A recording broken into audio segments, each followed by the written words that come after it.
Glória a Deus. Boa noite, igreja. Que a paz seja convosco, amém? Glória a Deus por esta noite. Glória a Deus por esta oportunidade que temos de renovar a nossa aliança com Deus, de renovar o nosso compromisso com o Senhor. Nada é mais importante, meu irmão, do que a nossa vida com Deus.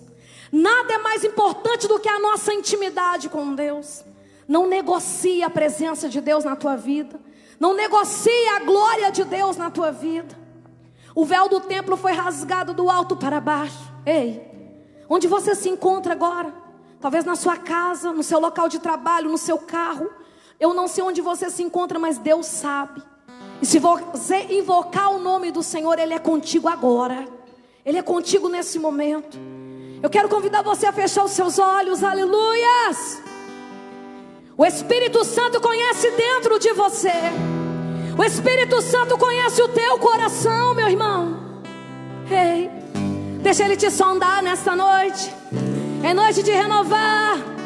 É de dentro para fora o que Deus quer fazer na tua vida.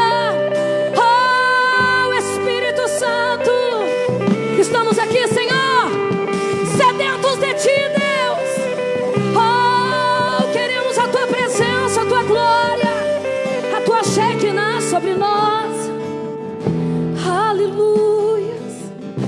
Tu tens liberdade, Senhor. Tu tens liberdade, Espírito Santo. Nós estamos aqui tão sedentos de Ti. Vem, ó Deus. Vem, ó Deus. Vem, ó Deus. E enche este lugar. Meu desejo é sentir Teu poder. Teu poder.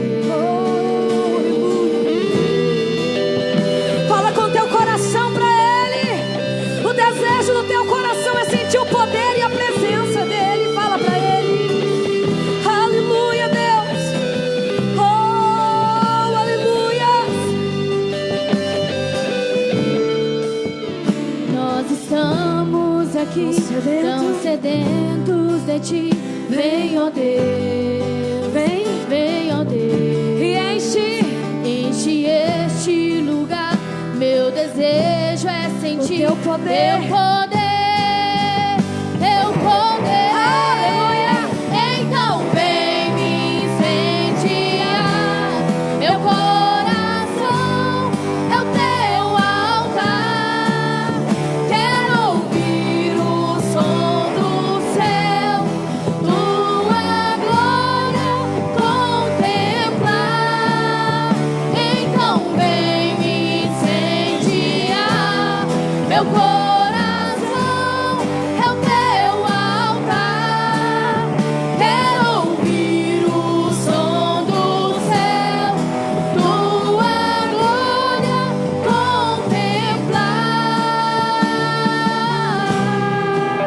contemplar. temos sede da tua presença, Senhor. Olha para o teu povo que te clama, Deus. Olha para a tua igreja, Senhor, que invoca o teu nome, Senhor. Que a tua misericórdia nos alcance, Deus. Aleluia. Nós estamos aqui tão sedentos de Ti. Vem, ó Deus. Vem, ó Deus. Vem, Espírito Santo. Vem, ó Deus. Enche este lugar. Meu desejo é sentir Teu poder, Teu poder. Então vem me incendiar. Meu coração é o Teu altar. Quero ouvir o som do céu, Tua glória contemplar. Então vem me incendiar. Meu coração é o Teu altar. Quero ouvir o som do céu, Tua glória contemplar. Aleluia. Oh, engrandecemos o teu nome, Deus. Te damos Aleluia. honra. Engrandece o nome dEle. Te damos glória. Teu é o poder. Teu é o poder.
erguer as suas mãos em direção aos céus, porque nada te impede da glória do Senhor te envolver agora, da presença dEle te envolver agora, da presença dEle renovar e restaurar você agora. Meu Deus, olha para os teus filhos, Pai. Olha para os corações quebrantados, Senhor. Olha para as pessoas que se rendem na Tua presença, Pai. Invocamos o Teu nome, Deus. O Senhor tem e está no controle de tudo, Pai. Nós não estamos, ó Deus, por nós mesmos, mas pelo Senhor, Deus. Oh, aleluia. Hoje é uma noite mais que especial, meu irmão. É uma noite mais que especial, querido. É noite de romper barreiras. É noite de romper barreiras, meu irmão. É noite de oferecer ao Senhor o sacrifício de louvor, o sacrifício de adoração. É noite de ser grato. Não procure motivos. Seja você o motivo da adoração. Seja você o motivo do louvor. Aplauda Ele, mas dá glória. Aleluia.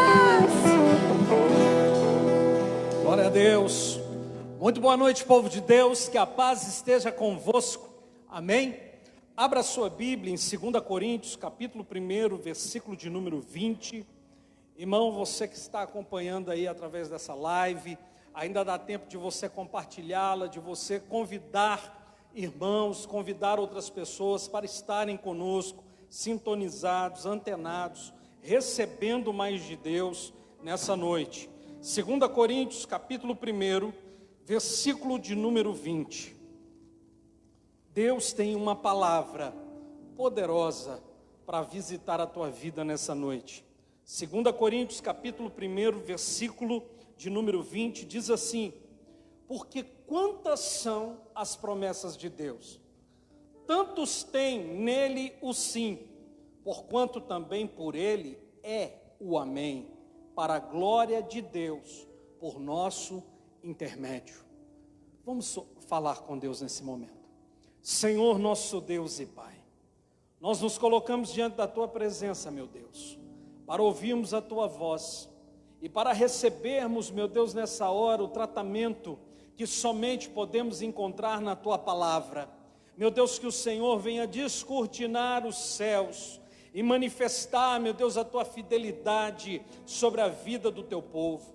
Pai, visita os Teus filhos, fala ao coração, meu Deus, da Tua igreja. É o que nós te pedimos em nome de Jesus. Amém e graças a Deus. Irmãos, o que a palavra de Deus nos ensina nessa noite? Hoje eu quero pregar a respeito da palavra amém. Amém, que é tantas das vezes mencionadas e repetidas, principalmente no meio religioso. Amém, que é mencionado tantas vezes por tantas pessoas, que as pessoas já falam amém praticamente, automaticamente. As pessoas mal percebem, escutam uma palavra e às vezes dentro da igreja, às vezes uma palavra até de maldição, e a pessoa fala amém. E eu me lembro certa vez que alguém estava nos ensinando e me disse que amém significava assim seja. Só que amém não significa assim seja. Amém é uma palavra, meu irmão, que não tem nenhuma outra palavra no português que poderia lhe traduzir, que poderia expressar exatamente o que significa amém. Amém, na verdade, é a abreviação de uma frase, é a abreviação de uma frase inteira, uma frase que significa El Meler Neeman, que significa 3 palavras, é um anagrama, é a junção de 3 palavras que abreviadas são faladas amém. Eu quero que você entenda isso como se alguém falasse assim: me dá um copo d'água. Quando alguém poderia escrever, poderia colocar um D, um tracinho e água, por exemplo, mas ele vai engolir uma palavra. Da mesma forma é feito um anagrama com a palavra amém. Vem de 3 palavras, El, Meler e Neeman, que significa Deus, Rei e fiel. Deus, rei e fiel. Então, quando a palavra amém foi criada, foi quando o povo de Deus, ele disse a seguinte expressão: o meu Deus é rei, fiel, para cumprir nas nossas vidas cada uma de suas promessas. Amém é a abreviação desta frase. É essa expressão que representa verdadeiramente amém. Eu quero que você entenda isso, porque não se trata apenas de uma palavra que as pessoas devem repetir quando se pronuncia um termo religioso ou mesmo uma bênção. Mas amém é uma declaração profética, é uma afirmação. Deus, o nosso rei, ele é fiel para cumprir nas nossas vidas as suas promessas. O povo de Israel, desde o seu êxodo, ele teve que descobrir o amém. E agora nós temos o escritor de Corinto, o escritor da carta de Coríntios, dizendo exatamente isso. Nos leva a entender que Paulo aqui, ele sabe exatamente o que significa amém. Porque ele está dizendo, porque quantas são as promessas de Deus, tantas tem nele o sim, porquanto também por ele é o amém. Porquanto também por ele é o amém, para a glória de Deus, por nosso intermédio. Eu gostaria que você acompanhasse comigo agora Jeremias capítulo 11, versículo de número 5, para você melhor entender a importância de conhecermos o amém de Deus. Jeremias capítulo 11, versículo de número 5 diz assim: para que confirme o juramento que fiz a vossos pais, de lhes dar uma terra que manasse leite e mel, como se vê nesse dia. Então eu respondi e disse: amém, ó Senhor. Irmãos, um dos homens que carregou uma das missões mais difíceis de serem cumpridas, narradas pela Bíblia, foi o profeta Jeremias. O profeta Jeremias, ele é identificado por teólogos como o profeta chorão. Jeremias foi um homem, meu irmão, que para ele ser instrumento de Deus, ele experimentou limitações, perseguições, lutas. Ele foi colocado como inimigo do povo de Deus, obedecendo ao chamado de Deus. O profeta Jeremias, ele trouxe uma das palavras mais duras que Israel já ouviu. Eu quero que você entenda isso, meu irmão, porque a fé do povo de Israel sempre foram as promessas de Deus. O povo de Israel sempre se lembrou que a terra onde eles estavam foi uma terra prometida. Foi uma promessa que Deus fez para Abraão, para Isaac, para Jacó. Foi promessa que Deus fez a Moisés. Foi promessa que Deus fez, e por várias vezes, por vários outros nomes proféticos, essa promessa foi reafirmada. Mas o profeta Jeremias, quando ele se levantou, ouvindo a voz do Espírito Santo de Deus, ele veio anunciar que o reino de Israel seria abalado, que Jerusalém seria invadida, que o templo de Deus seria saqueado, que os utensílios da casa de Deus seriam levados para a Babilônia. Ele trouxe uma palavra dura, uma palavra que o povo de Deus não queria ouvir. E nesse momento, imediatamente pensaram em matá-lo, porque um profeta que profetiza e a profecia não se cumpre, ele era condenado à morte.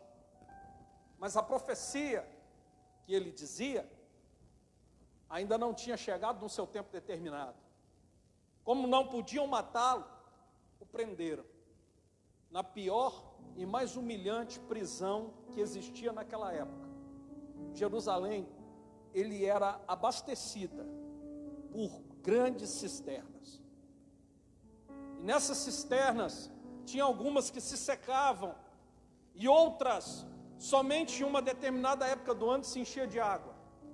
Eles jogaram ele dentro de uma dessas cisternas e lá o abandonaram. Então, por um tempo, ele viveu num buraco. Num tempo, o buraco começou a umedecer-se. Depois de um tempo, o buraco começou a encher de água. E ele, abandonado naquele lugar, ele orava, ele chegou a pensar que seria o seu fim. Até que quando o reino de Israel caiu, alguém se lembrou que dentro de uma cisterna havia um profeta. Que dentro daquele lamaçal havia um homem de Deus que havia falado o que Deus falou. Foram ao resgate de Jeremias, o tiraram de dentro da cisterna. Só que uma das coisas que o povo de Israel não se lembrou foi que quando Deus falou com Jeremias que o reino de Israel viveria aquele momento de queda, Deus havia dito para aquele povo o seguinte: olha só o que Deus falou para Jeremias. Eu um dia fiz uma promessa aos filhos de Israel.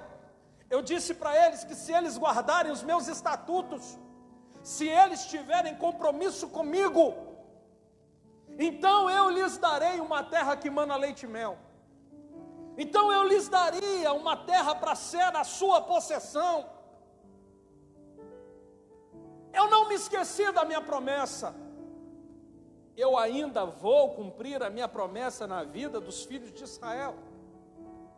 Então Jeremias responde como?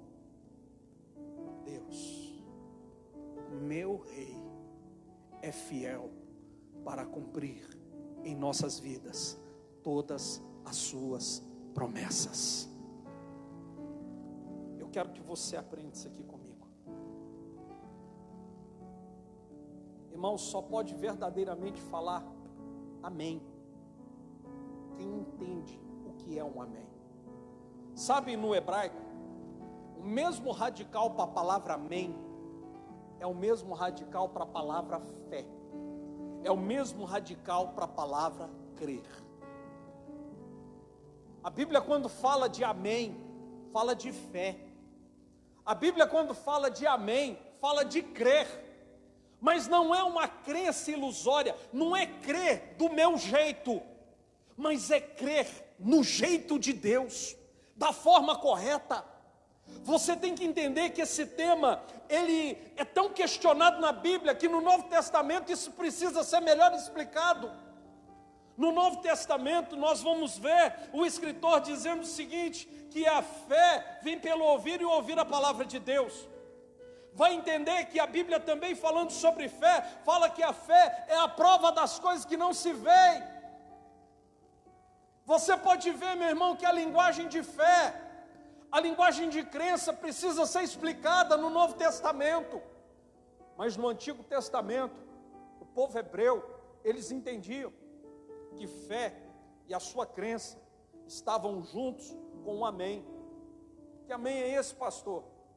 Meu irmão, uma pessoa para poder falar amém de verdade, ela precisa ter duas características.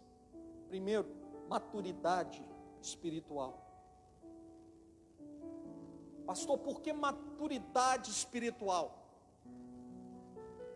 Porque só uma pessoa que já aprendeu como funciona o mover de Deus é capaz de verdadeiramente dizer amém. Jeremias estava vivendo numa situação terrível. Jeremias estava vivendo num tempo de crise. Jeremias estava vivendo, meu irmão, meu querido, quantas pessoas por imaturidade na fé imaginam que servir a Deus é só viver em altos montes. Quem é que iria fazer um projeto de vida para o ano de 2020 e colocaria uma crise pandêmica como essa no seu projeto de vida? Quem é que abre uma empresa e já coloca no seu projeto de vida mandar embora metade dos funcionários? Quem é, meu irmão, que junta dinheiro e faz no seu projeto de vida que vai jogar fora, que vai gastar 70%, 80% do dinheiro que ele guardou? Ninguém. Nós não fazemos projetos negativos, nós não alimentamos expectativa de derrota, de ruína na nossa vida. Nós somente queremos viver ascensão e crescimento, mas de repente veio uma crise sobre o povo de Deus. E sabe por que precisa de maturidade para dizer amém para Deus? Porque existem crises que são colheitas. Existem crises que são o quê? Colheitas. Existe crise, meu irmão.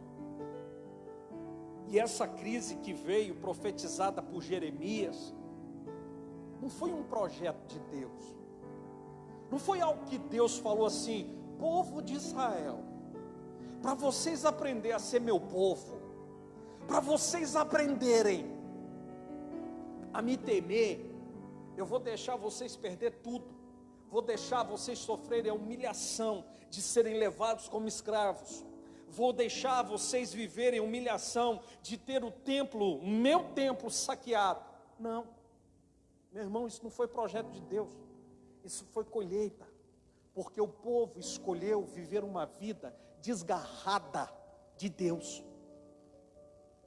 desprendida de um compromisso com Deus.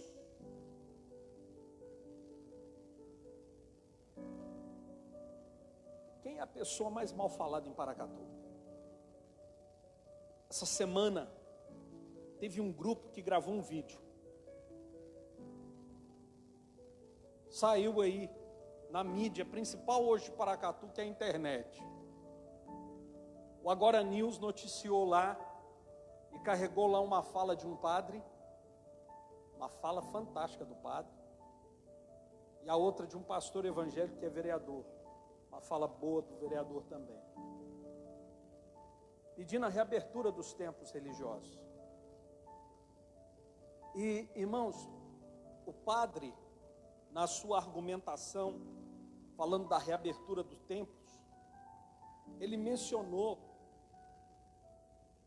que um dos motivos que o levava a pedir a reabertura do templo foi porque teve uma queda de arrecadação na Igreja Católica, e que eles tinham compromissos e funcionários, e que havia tido uma queda de 60% na arrecadação, e por isso ele estava fazendo aquele apelo para se reabrir o templo. Quem falou isso foi um padre. Quando eu assisti esse vídeo, eu pensei assim: se fosse um pastor falando isso, meu irmão, eu creio que saía até no Jornal Nacional. Eu acredito que ia ser nos comentários embaixo da postagem, ia ser um quadrilhão de comentários esculachando a fala do pastor. Mas como quem falou foi o padre,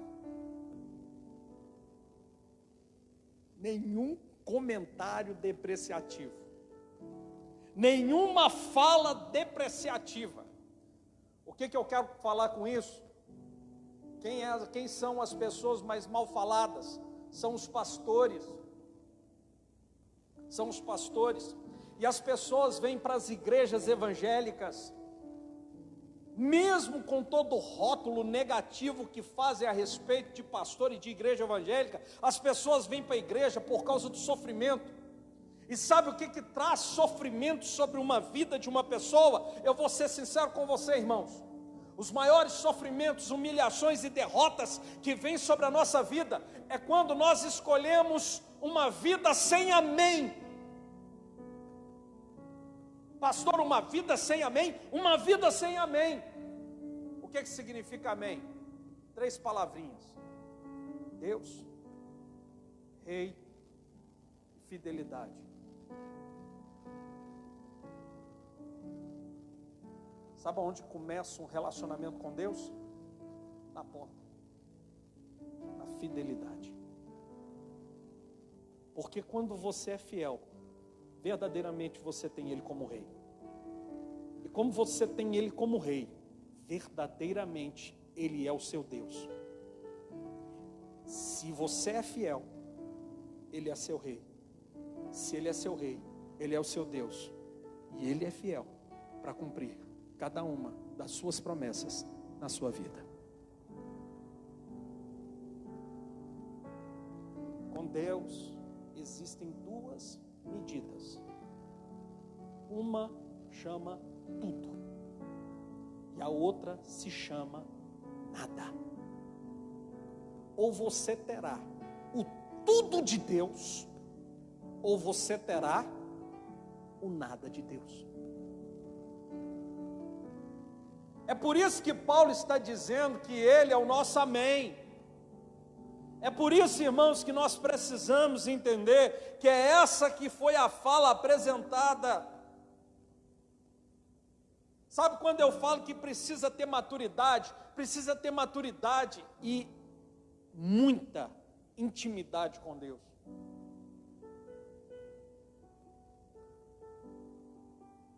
Uma vida sem amém é uma vida de quebra de princípios e de colheitas terríveis. Só que a vida, ela é tão interessante que ela é assim, ó. Nós podemos controlar uma colheita. A resposta é em partes. Se você pegar um lavrador, ele pode escolher o fruto que ele vai colher. Ele pode falar assim, olha, eu vou escolher, eu quero colher milho. E ele sabe qual que é o segredo de colher milho. O segredo para colher milho é plantar mandioca. É assim? Não. O segredo para colher milho é plantar milho. Então ele vai lá e planta milho. A colheita dele está garantida? Não. Ele tem que colocar defensivos agrícolas. Senão o milho pode morrer. Uma praga pode devorá-lo. Ele coloca defensivos agrícolas. A colheita dele está garantida? Não.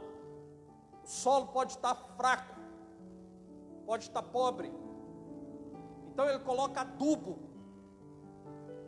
A colheita dele agora está garantida? Não. Pode faltar água. Então ele arruma um pivô, irriga. A colheita dele está garantida? Não. Pode vir uma tempestade, uma chuva de pedras e destruir toda a lavoura dele. Nós não controlamos as colheitas. Nós podemos fazer a nossa parte na colheita, mas sempre terá um fator que foge do controle do homem. Você está entendendo qual é a necessidade que nós temos em ter compromisso com Deus? Porque quando você tem verdadeiramente um compromisso com Deus, é a única garantia que você tem que Deus, sendo o seu rei, Ele é fiel para cumprir todas as suas promessas em nossas vidas. Foi isso que deu força a Jeremias. Foi essas palavras que trouxeram direção. Foram essas palavras que trouxeram tratamento. Foram essas palavras que reconduziram o povo de Israel à fé. Foi diante dessas palavras que Israel não se perdeu espiritualmente. Foi diante dessas palavras que Israel foi viver o que Deus tinha para a vida deles.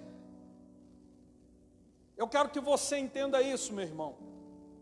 Deus é o nosso rei, que é fiel para cumprir cada uma das suas promessas em nossas vidas. Eu gostaria que você aproveitasse a oportunidade de agora, que você viesse a colocar no seu coração o compromisso e o propósito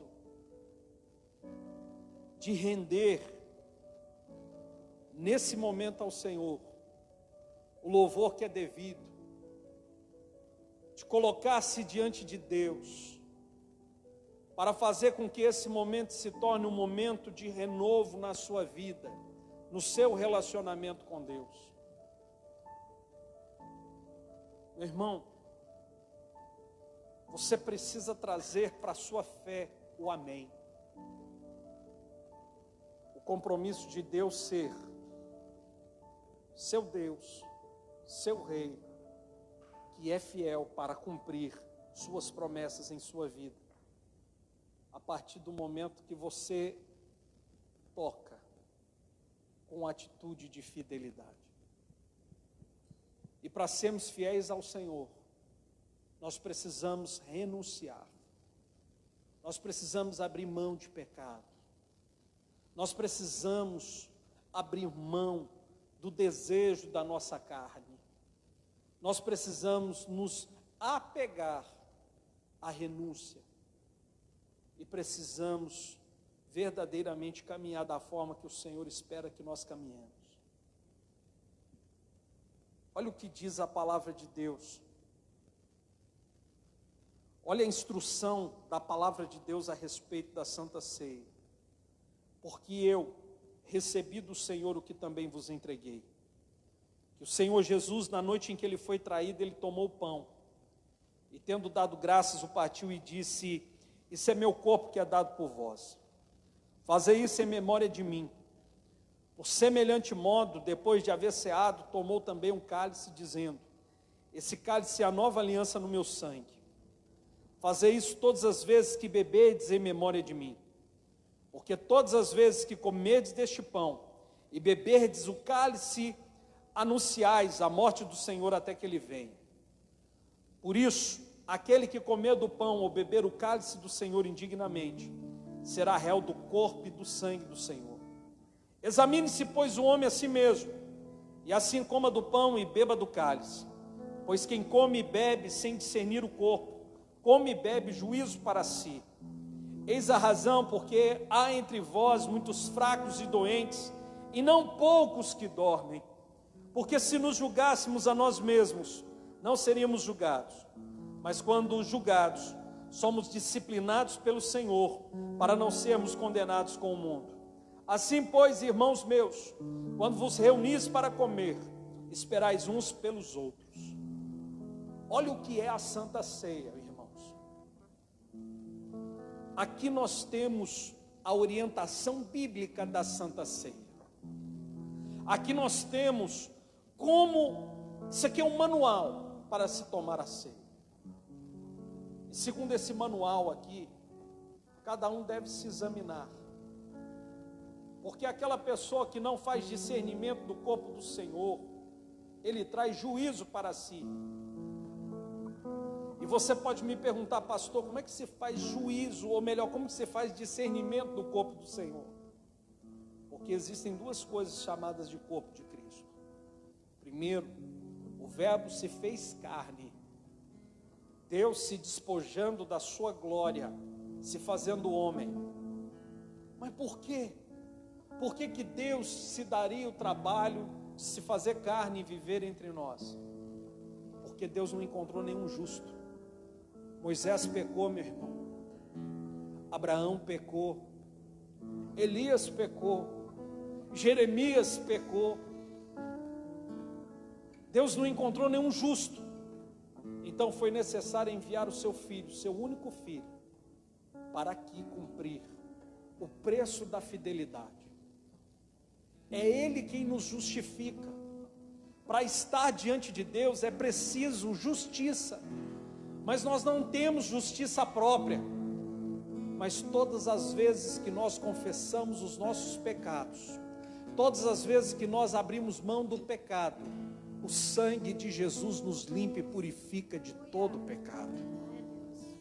Quando eu tomo a Santa Ceia, eu estou dizendo: Senhor, eu aceito a condição de abrir mão do pecado na minha vida. Eu aceito a condição de confessar pecados. Eu volto para lutar contra a minha carne. É por isso que a Santa Ceia é tão importante.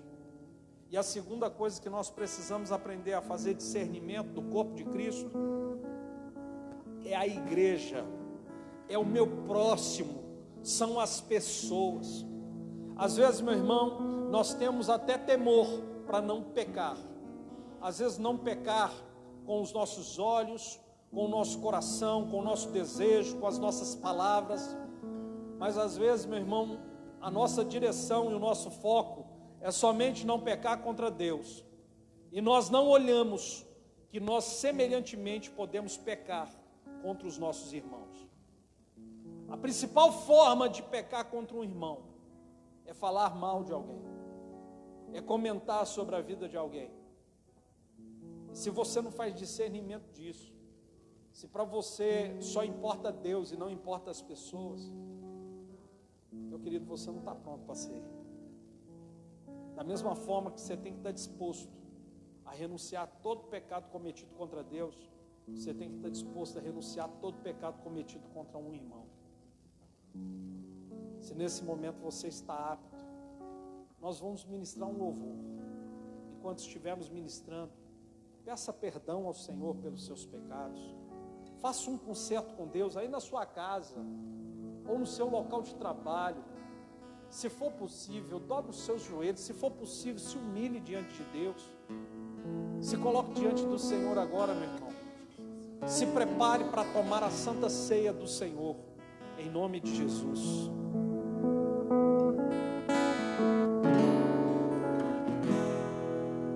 Teu sangue leva-me além, a todas as alturas, onde eu ouço a tua voz. Fala de tua justiça pela minha vida. Jesus, este é o teu sangue.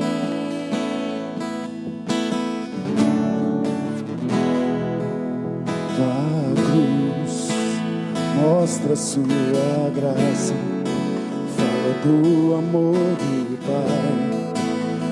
Para nós um caminho para Ele, onde posso me achegar somente pelo sangue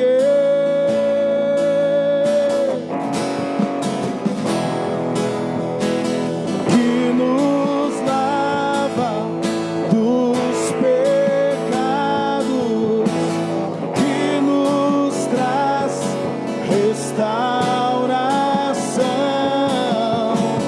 Nada além do sangue, nada além do sangue de Jesus,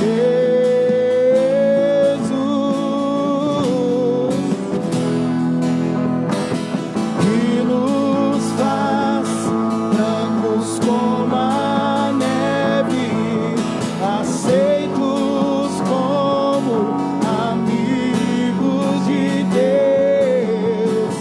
Nada além do sangue, nada além do sangue de Jesus. Pegue neste momento o seu pão. Esse pão que representa o corpo de Cristo. Feche os seus olhos, Senhor, nós fazemos lembrança que este pão representa a tua oferta. Que este pão representa o teu corpo. Que nos lembra, meu Deus, da maneira a caminhar nessa terra. Do compromisso, meu Deus, de te obedecer. Meu Deus, nós queremos que o Senhor seja o nosso amém. E nós queremos, meu Deus, nesse momento tomar posse, porque nós nos ligamos a Ti através da fidelidade. E nesse momento, Senhor, nós queremos, ao comer deste pão, nos tornarmos Teus imitadores na maneira de caminhar, na maneira de viver.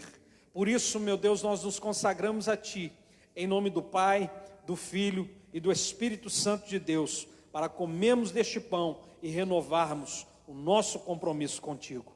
Comamos do pão.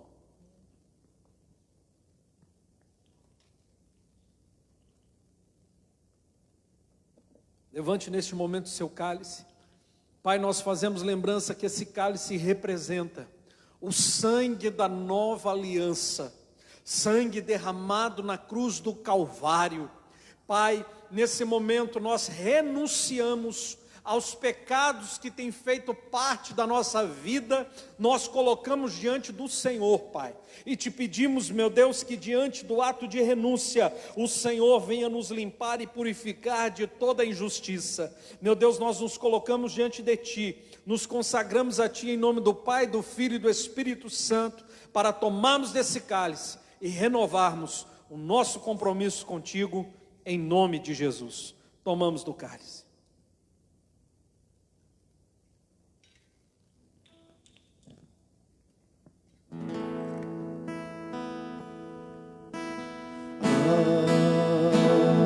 Mais que a neve, alvo mais que a neve, se neste sangue lavado, mais alvo que a neve serei.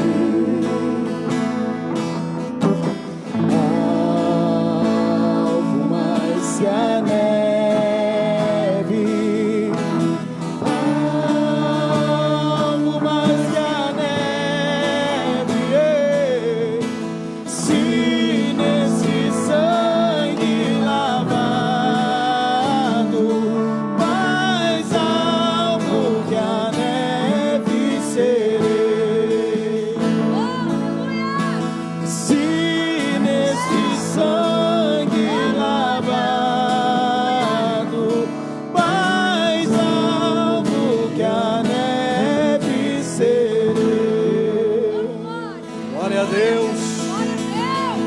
Louvado seja Deus.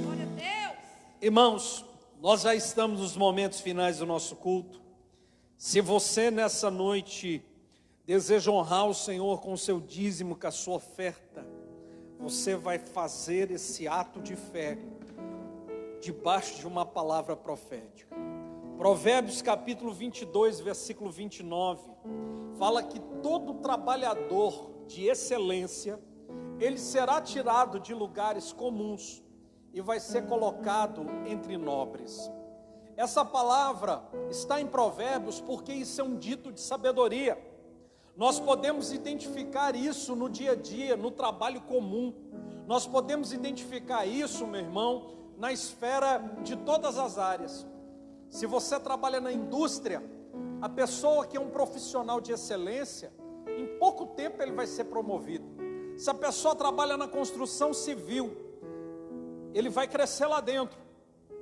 Agora, o que acontece? Se quando nós servimos a Deus, nós fizermos isso com excelência. No reino de Deus existem trabalhadores. Existem aqueles que trabalham no reino de Deus, mas existem aqueles que trabalham com excelência. Eu quero te dizer que se você serve a Deus com excelência, o texto de Provérbios vai se transformar na sua vida numa palavra profética. Deus vai te tirar de lugares comuns e vai te colocar em lugares nobres. É baseado nisso que nós estamos consagrando os dízimos e as ofertas. Porque existem pessoas que servem a Deus com seus bens, como a palavra de Deus mesmo fala, servir a Deus com a sua fazenda, servir a Deus com a sua renda.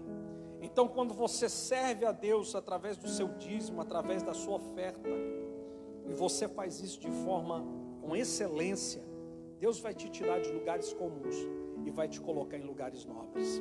Creia nisso no nome de Jesus. Nós vamos orar, consagrando neste momento os santos dízimos e as santas ofertas. Senhor nosso Deus e Pai, nós consagramos a Ti os santos dízimos e as santas ofertas.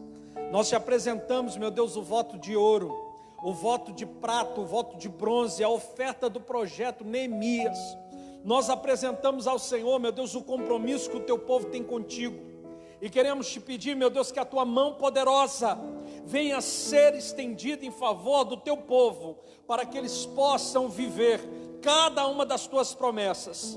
E neste momento, nós queremos profetizar que o Senhor, meu Deus, tire essa pessoa de lugares comuns e venha colocar em lugares nobres. em nome de Jesus. Amém e graças a Deus. Irmãos, se você deseja fazer sua contribuição, você pode fazer através de depósito bancário ou transferência bancária na conta da nossa igreja.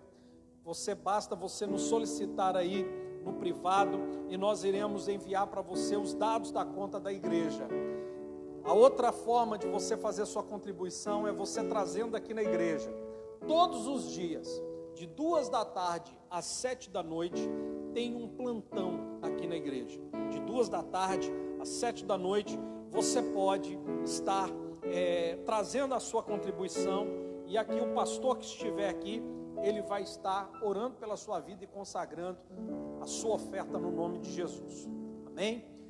Falando nisso, irmãos, está acontecendo aqui na igreja um plantão, como eu bem disse aqui anteriormente. Se você precisa de uma oração, se você precisa de uma palavra, se você precisa de um aconselhamento, tem um pastor aqui na igreja de 2 da tarde às 7 da noite. Eu quero falar para vocês as nossas próximas lives. Vai ser quarta-feira às 7 horas da noite na corrente das 7 orações, e na sexta-feira, 7 horas da noite, temos o Tadel. O treinamento, é o culto do Tadel, é o culto do treinamento avançado de líderes. Agora eu gostaria de fazer com vocês um desafio, tá? Eu quero fazer com vocês, irmãos, uma coisa muito importante. Todo domingo é o domingo da família. Eu quero convidar você a tirar uma foto aí, você assistir nessa live. Você aí acabou de tomar a Santa Ceia, às vezes tirar uma foto aí, até com um vidrinho vazio do cálice na sua mão, e você posta na sua rede social e marca a nossa igreja. Vamos fazer isso, irmãos, para nós podermos ter também um momento de clamor e um momento de oração. Todas as pessoas que estão sendo alcançadas através das mídias sociais, eu quero ver uma foto sua. Amém? Tira uma foto sua aí, você na sua casa ou você no seu trabalho, posta nas suas redes sociais, marca a igreja, nos marque aí no nome de Jesus. Nós queremos fazer desse momento um momento marcante. Nós ainda vamos nos lembrar que nós passamos por esta luta, por esta crise, mas na presença de Deus, servindo ao Senhor, mesmo com todas as limitações e dificuldades, nós vamos sacudir a bandeira da vitória no final dessa batalha, no nome de Jesus. Amém? Irmãos, nós estamos na expectativa de uma mudança de decretos. Nós estamos. Hoje em Paracatu não existe nenhum caso confirmado, ou melhor, nenhum caso ativo de Covid-19. Nenhum. Os casos que foram detectados, todos estão curados. Não existe hoje, neste momento, nenhum caso ativo de coronavírus em Paracatu. Mesmo quando tinha 14 casos confirmados, o comércio foi reaberto. Então, supermercado nunca fechou, farmácia nunca fechou. Essa quarentena, ela é uma quarentena de Araque, na minha opinião. E mesmo assim, hoje já tem academia aberta, hoje tem todo o comércio aberto, até a feira livre agora está aberta. A única coisa que continua fechada, eu tenho a impressão que é a igreja. E nós estamos orando para que Deus venha trazer sensibilidade ao coração dos nossos líderes, para que eles possam, de repente, flexibilizar os nossos cultos. Eu não tenho a intenção de fazer culto, irmãos, mesmo que não haja nenhuma proibição, eu jamais faria o culto normal de imediato. Eu acredito seriamente que medidas preventivas devem ser tomadas, mas nós gostaríamos muito de que essa legislação nos atendesse e que a gente pudesse novamente voltar a nos congregar, em vez de somente podermos fazer lives, tá? Então fique antenado, fique no aguardo, para que essas mudanças cheguem no nome de Jesus, quem sabe, amém?